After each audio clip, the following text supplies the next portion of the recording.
Linda Jane Tomerlin. I'm the Digital Asset Specialist at the Freer and Sackler Galleries.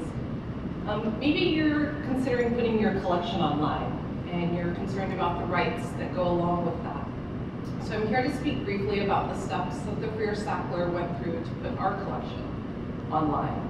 And I'll have a list of links at the end with information and some policies behind the decisions that we made. I came into my position about the time that this project was getting off the ground, and I worked with a backlog of assets before launching our collection, and have continued to work to ensure that our collection is accessible.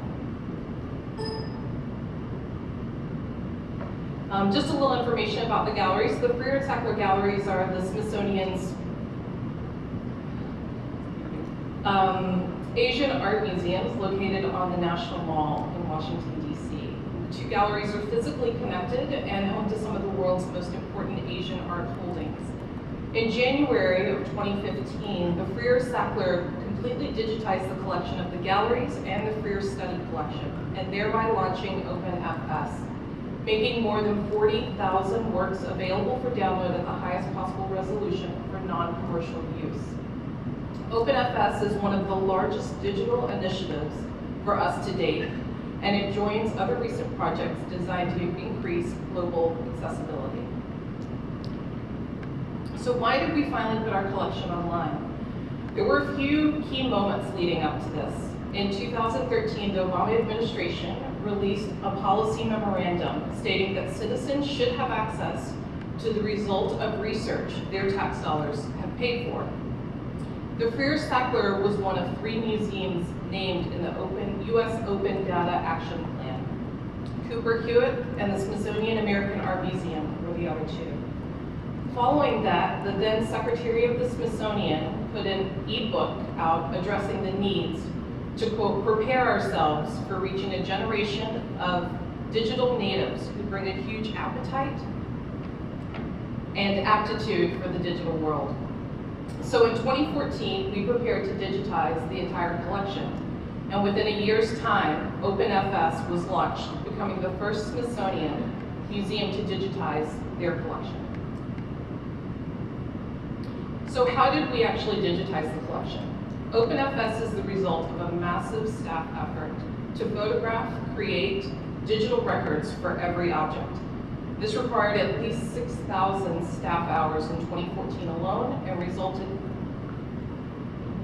sorry, I'm not sure what.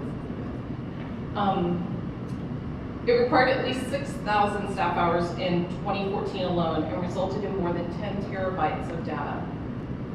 In order to prepare the collection, the Freer Sackler director required the curators to create a record for every object in TMS, which at the time there were many that just had paper records.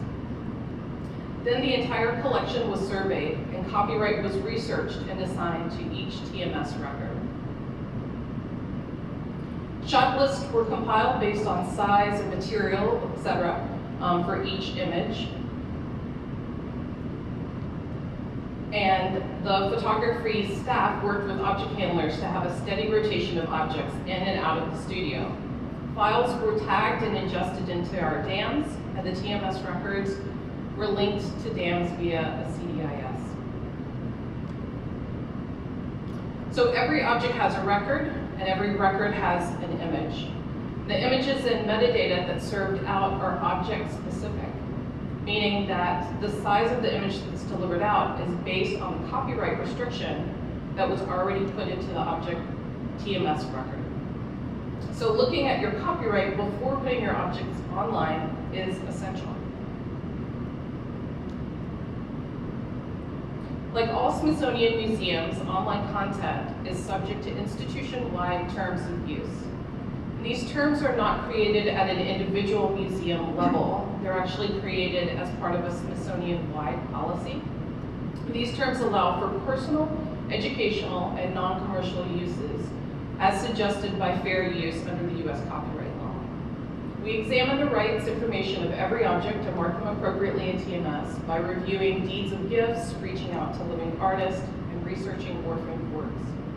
When in doubt, we make conservative decisions regarding copyright by restricting the image delivery size that goes out on OpenFS.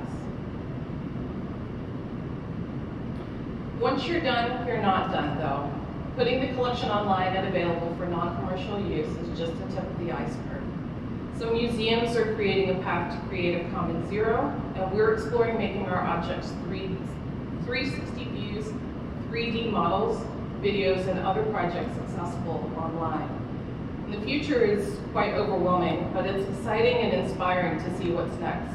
We will no doubt face new copyright challenges as we explore all the endless possibilities that these objects hold. Thank you.